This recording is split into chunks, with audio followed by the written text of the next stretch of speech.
Em nome do Pai, do Filho e do Espírito Santo. Amém. Irmão e irmã, graça e paz. Que a graça amorosa de Deus cubra a sua vida. Hoje, domingo, 17 de março de 2024, somos convidados a acolher a palavra de Deus sempre mais em nossas vidas e em nossos corações. Abramos, então, ouvidos e corações para ouvir a palavra santa. Evangelho de Jesus Cristo, segundo João 12, de 20 a 33. Naquele tempo, havia alguns gregos entre os que tinham subido a Jerusalém para adorar durante a festa. Aproximaram-se de Felipe, que era de Betsaida, da Galiléia, e disseram: Senhor, gostaríamos de ver Jesus. Felipe combinou com André e os dois foram falar com Jesus. Jesus respondeu-lhes: Chegou a hora em que o Filho do Homem vai ser glorificado. Em verdade vos digo, se o grão de trigo que cai na terra não morre, ele continua só um grão de trigo, mas se morre, então produz muito fruto. Quem se apega à sua vida, perde-a, mas quem faz pouca conta de sua vida neste mundo, conservá-la-á para a vida eterna. Se alguém me quer seguir, siga-me, e onde eu estou estará também o meu servo. Se alguém me serve, meu Pai o honrará. Agora sinto-me angustiado, e que direi? Pai, livra-me desta hora? Mas foi precisamente para esta hora que eu vim. Pai, glorifica o teu nome. Então veio uma voz do céu: Eu o glorifiquei e o glorificarei de novo. A multidão que aí estava e ouviu dizia que tinha sido um trovão. Outros afirmavam: Foi um anjo que falou com ele. Jesus respondeu e disse: Essa voz que ouvistes não foi por causa de mim, mas por causa de vós. É agora o julgamento deste mundo. Agora o chefe desse mundo vai ser expulso, e eu, quando for elevado da terra, atrairei todos a mim. Jesus falava assim para indicar de que morte iria morrer. Palavra da salvação. Glória a vós, Senhor. Jesus, no Evangelho, ele nos fala sobre a hora da sua glorificação. Chegou a hora em que o Filho do Homem vai ser glorificado. E aí, Jesus, ele apresenta para nós o caminho desta glorificação. Interessante que a glorificação, a partir daquilo que Jesus vai nos apresentar, vai dar-se na sua entrega. É na medida em que ele se entrega é que acontece a sua glorificação. É na medida em que ele se doa é que se realiza essa glorificação da qual ele nos fala. E uma imagem que Jesus utiliza para falar disso é justamente a imagem do grão de trigo, que encontra a sua realização, o seu sentido de ser, justamente no deixar de ser. Deixar de ser grão de trigo para poder chegar à sua plena realização. Deixar de ser grão de trigo para poder ser uma nova planta que produzirá novos grãos de trigo. Deixar de ser trigo para amassado se tornar farinha e tornar-se alimento. É interessante esta imagem que Jesus apresenta. É no deixar de ser, não se contentar em ser apenas aquele grão que o trigo vai encontrar a sua realização. Isso é muito interessante. O trigo, permanecendo um grão, não vai chegar à sua plena realização. Não vai chegar àquele sentido para o qual ele foi criado. É preciso morrer do ser grão para poder tornar-se farinha, para tornar-se uma nova planta, para realizar a missão que ele tem. É preciso abandonar o ser trigo para abraçar a missão belíssima que se tem de produzir vida e de produzir novos e novos frutos. Aí, querido irmão, querida irmã, nós somos chamados a olhar para a vida de Jesus, que encontra a sua glorificação justamente no momento da sua entrega, da sua morte. Ele morre para produzir vida. A plena vida que Jesus experimenta, ela vem justamente quando ele acolhe a possibilidade da morte. O morrer de Jesus é um morrer que produz vida, É o morrer que mata a morte. É o morrer que dá sentido à vida de Jesus, mas que dará e dá sentido à vida de todo homem, toda mulher, porque no morrer de Jesus, a morte, ela foi morta. E no morrer de Jesus, nós encontramos a salvação. Ele deixa a vida para abraçar uma nova vida. Ele morre para poder ressuscitar.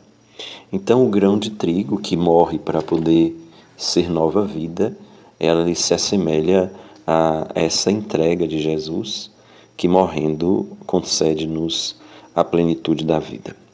E aí, meu irmão, minha irmã, é também uma educação para todos nós, este modo de Jesus agir, né?